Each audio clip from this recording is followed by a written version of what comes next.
Welcome back to the ranch. Today we're going to be patterning a 20 gauge duck load. This is Federal Premium UltraSteel, 1 ounce of shot at 1400 FPS muzzle velocity. It's 2 and 4 steel shots stacked on top of each other. A special flight stopper wad that Federal developed a few years back.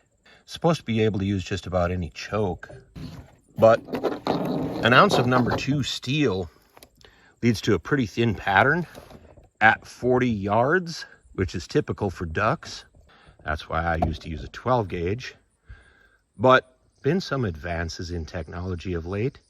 And today I'm going to see whether or not those 4s will fill out that pattern enough so that I can use this relatively inexpensive round for duck hunting this fall. Grab that shell, pop that in that lowest tube on the over and under. Open choke, 40 yards. See how that flight stopper wad patterns this 2 and 4 combo load.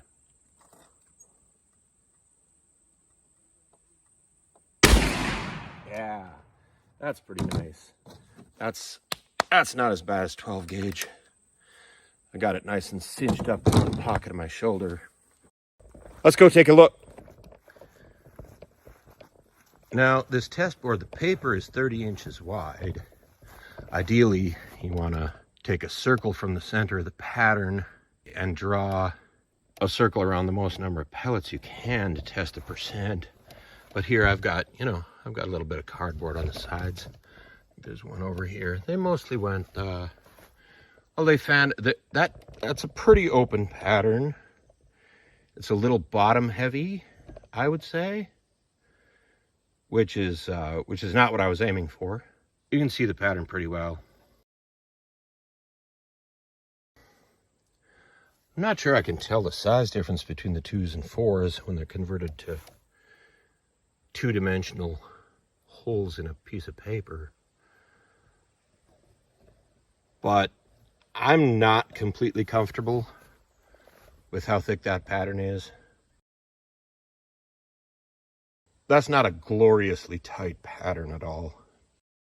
All right, so there's that Federal Premium UltraSteel at 40 yards with a Skeet 1 tube in the old 20 gauge. And yeah, I think I'll put in a tighter choke because that's not a particularly dense pattern at 40 yards.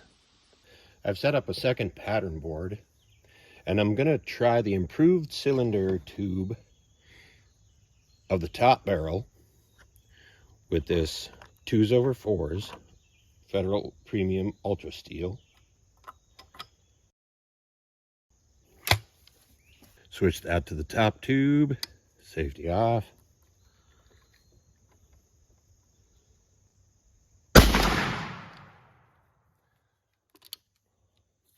Looks good.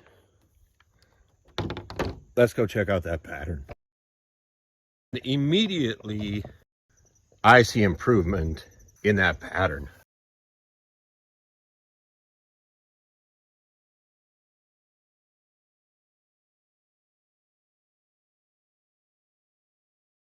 I believe improved cylinder at 40 yards will get the job done with those 2s/4s and that flight control wad.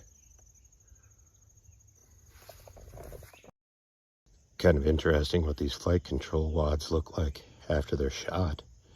See, there's the part that holds the pellets, and here's the part that expands after it leaves the barrel in order to slow down the wad so the pellets can get out ahead of it so it doesn't strike as a single projectile. That's kind of cool. Versus the wide cup of a target load, which opens at the front more traditionally. So even with the flight control wad installed, Federal Steel does still prefer a little bit of choking down. I would love to see what a modified pattern would do, but unfortunately, I forgot to bring the tubes up to the ranch this weekend. All right, Thanks, folks. This is Dave from Discreet Defense Ranch. Have another great week.